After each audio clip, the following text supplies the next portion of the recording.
Hoje vou dar uma conversada sobre um bate-papo que nós estávamos tendo num grupo de colegas, e o assunto versava exatamente sobre se na questão de ensinar e aprender, o que era mais interessante, a pergunta ou a resposta.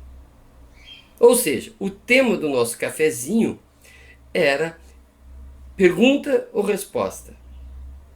O que é mais interessante para a ensinagem e a aprendizagem? Bom, imediatamente a questão dividiu-se entre o ponto de vista teórico e ponto de vista prático.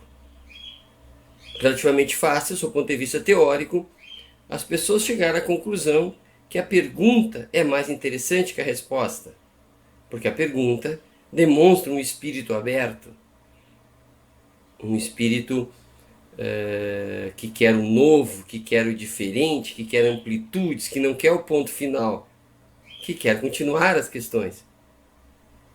Isso é o ponto de vista prático. A resposta. Por que a resposta é mais importante? Porque a discussão acabou dizendo o quê?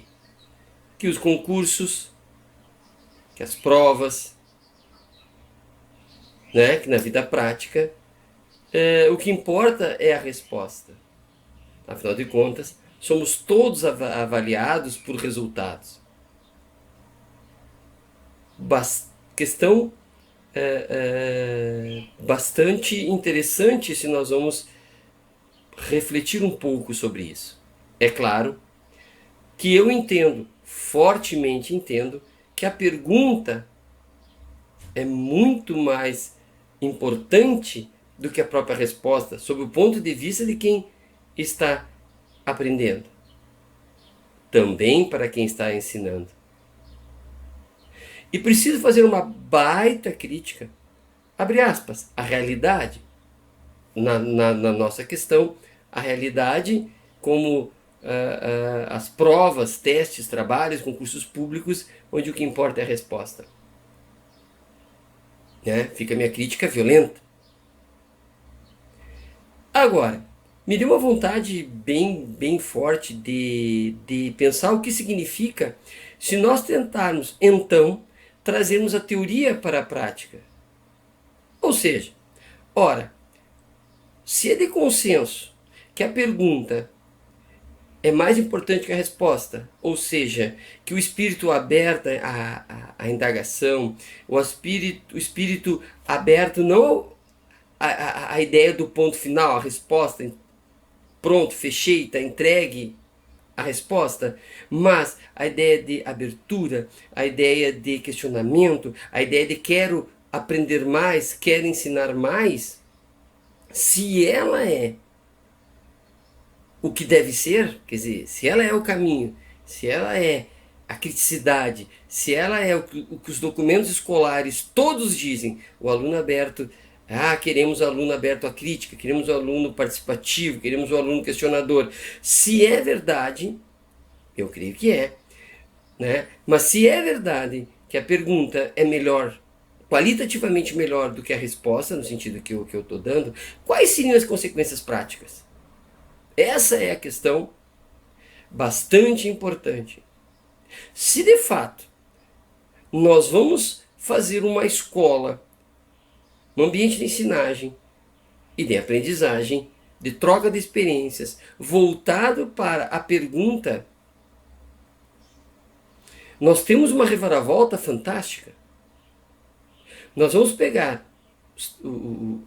abre aspas, provas ou as avaliações escolares e vamos virá-las de cabeça para baixo.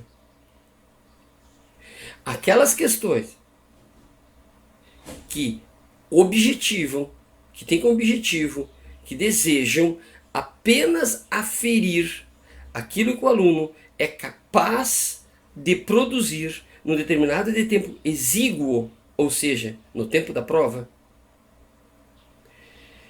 Aquelas provas que querem aferir o que o aluno consegue fazer, o que o aluno consegue calcular, o que o aluno consegue fazer em determinado tempo, calculado em minutos, e que dura o tempo da prova, ou seja, onde é permitido o esquecimento ou a inutilidade do que ele acabou de estudar. No segundo seguinte ao fechamento da prova, a entrega da prova, isto deve acabar. Por consequência também, a metrificação, a quantificação do aluno por essas respostas, a ponto de dizê-lo apto ou não apto para o ensino seguinte, para a série seguinte, sabendo que ele esquece o que ele acabou de fazer ou não acha importante o que ele acabou de fazer no segundo seguinte à prova, é uma bobagem. Porque se é possível que ele esqueça o que ele acabou de fazer, por que isso que ele quer esquecer, o que ele não, o que ele vai esquecer, é importante para o ano seguinte?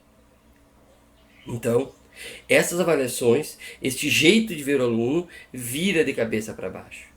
A questão principal é como avaliar o aluno, sob o ponto de vista de um aluno que é curioso. Como avaliar um aluno onde eu preciso saber o que ele sabe através da pergunta, e aqui não é fácil, porque veja bem, o aluno que é capaz de responder questões certas através de gavetas, ele sabe menos do que o aluno que consegue relacionar.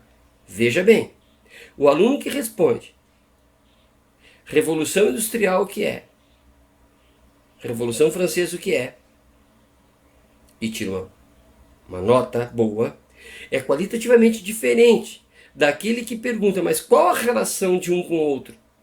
Há relação entre um e outro? Qual aconteceu primeiro? Um ou outro? E se tivesse invertido? E se não tivesse acontecido? Por que uma revolução política tem a ver com uma revolução industrial? Não é isso? Ora, este aluno que consegue fazer relações, ele é qualitativamente superior, do ponto de vista da abertura, do que aquele que consegue responder adequadamente a gaveta X, depois a gaveta Y. Mas como fazer uma prova? As respostas deverão ser dissertativas ou objetivas. Xizinho. Já mexeram assim, ó, xizinho, nunca mais. Então, é bastante interessante quando eu pergunto para os alunos ali do 9º ano, 8º ano, quem sabe mais? Quem pergunta mais? O cientista ou o aluno?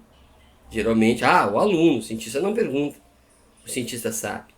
Então aqui vem uma ilusão já antiga de que o saber pronto é superior ao questionamento. Onde o professor sabe a resposta, o cientista sabe a resposta. Muito bacana quando a gente percebe que não há respostas que resistam ao tempo. Onde a pergunta resiste ao tempo. A reflexão resiste ao tempo. Mas não a resposta. Devo dizer, portanto, que a hierarquia na escola há de mudar. Há de mudar. Porque uma hierarquia que entende a pergunta como algo importante é uma hierarquia flexível. Uma hierarquia aberta à crítica. A abertura, portanto, realmente sairá do papel para a prática. Mas como ficará os concursos públicos? Olha, eu não sei. Mas eu sei que o profissional da área pública que fizer um tipo de seleção para o ingresso baseado na criticidade, na criatividade, na abertura da pergunta, será um outro funcionário. Será um outro tipo de servidor público. Portanto, Creio, creio. A pergunta é em tudo qualitativamente superior àquela resposta. Perguntar, portanto, é a chave da aprendizagem, é a chave da ensinagem. Novamente, um abraço.